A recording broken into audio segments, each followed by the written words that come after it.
Ever felt like you're juggling too many digital keys? Trying to manage who sees what and who can do what in your business tools can quickly become a headache, right?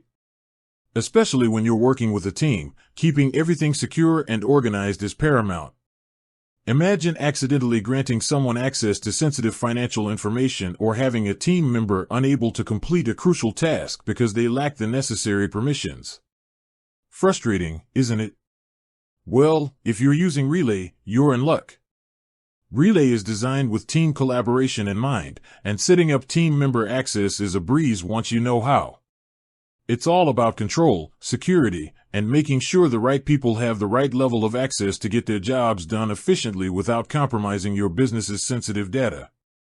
In this video, we're going to dive deep into how you can precisely configure team member access within Relay. We'll cover everything from inviting new members and understanding the different user roles to customizing permissions for specific accounts and cards. By the end of this, you'll feel confident in your ability to manage your team's access levels effectively, ensuring a smooth and secure workflow.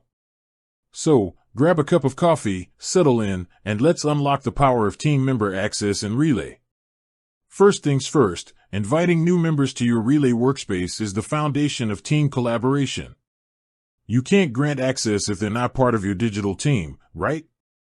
To invite a new team member, you'll typically need to navigate to the Team or Users section within your Relay dashboard. Look for a button that says something like Invite Member, Add User, or a plus symbol icon. Clicking this will usually prompt you to enter the email address of the person you want to invite. Once you've entered their email address, you might have the option to assign an initial role. This is a crucial step as it determines their default level of access within your Relay workspace. We'll delve into the different user roles in more detail shortly, but for now, think of it as setting a broad category for what they can and cannot do. After sending the invitation, the new team member will receive an email with a link to join your Relay workspace. They'll typically need to create an account or login if they already have one. Once they've accepted the invitation, they'll appear in your team member list. Now, let's talk about those all-important user roles. Relay, like many collaborative platforms, employs a role-based access control system. This means that instead of assigning individual permissions for every single action, you assign roles that come with a predefined set of permissions. This makes managing access much more efficient and less prone to errors. While the specific roles available might vary slightly depending on Relay's latest features, you'll commonly encounter roles like Admin/Owner. This is usually the highest level of access. Admins typically have full control over the entire Relay workspace, including managing users, accounts, cards, settings, and permissions. They can invite and remove members, change their roles, and have access to all financial data. Managers often have a high level of access but might have some restrictions compared to the admin. They might be able to manage team members, oversee certain accounts or projects, and initiate payments, but they might not have the authority to change core workspace settings or remove the owner. Member/employee, this role typically has more limited access, focusing on the tasks they need to perform. They might be able to view specific accounts, make payments within certain limits, or manage their assigned cards, but they generally won't have administrative privileges. Viewer/limited access, this role usually has the most restricted access. Viewers might only be able to see certain information, such as account balances or transaction history, but they won't be able to make any changes or initiate any actions.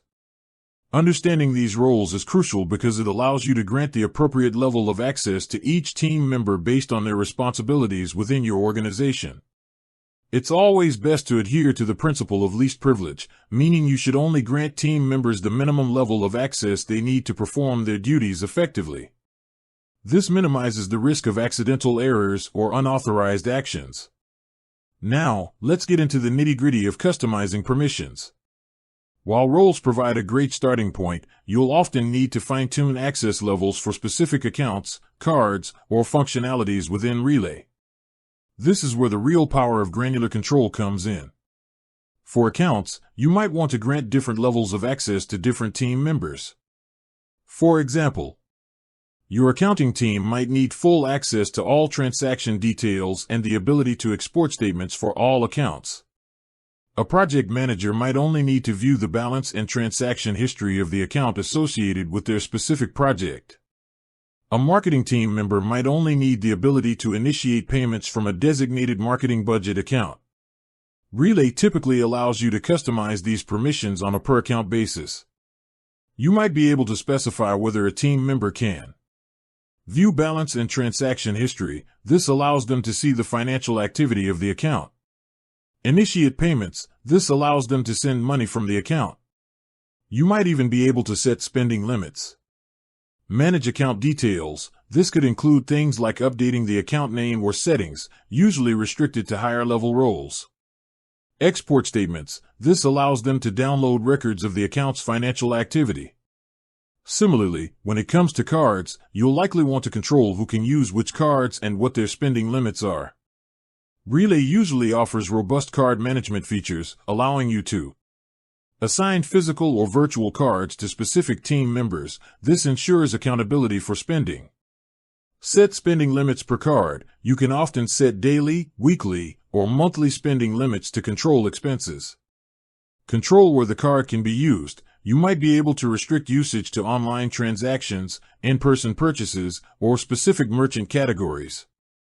Suspend or cancel cards. This is crucial for security if a card is lost or an employee leaves. View transaction history for each card. This provides transparency and helps track spending. Beyond accounts and cards, Relay might also offer granular control over other functionalities.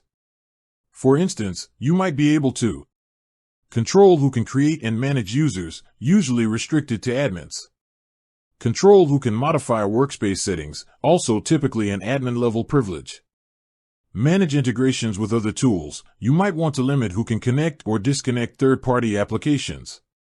The key to effectively setting up team member access in Relay is to carefully consider each team member's role and responsibilities and then grant them the precise level of access they need, and nothing more. Regularly reviewing these permissions is also a good practice, especially when team members change roles or leave the company. To actually configure these permissions within Relay, you'll generally follow these steps. Navigate to the Team or Users section. This is your central hub for managing team members. Select the team member you want to manage. Click on their name or profile. With that said, thanks for watching, and until next time.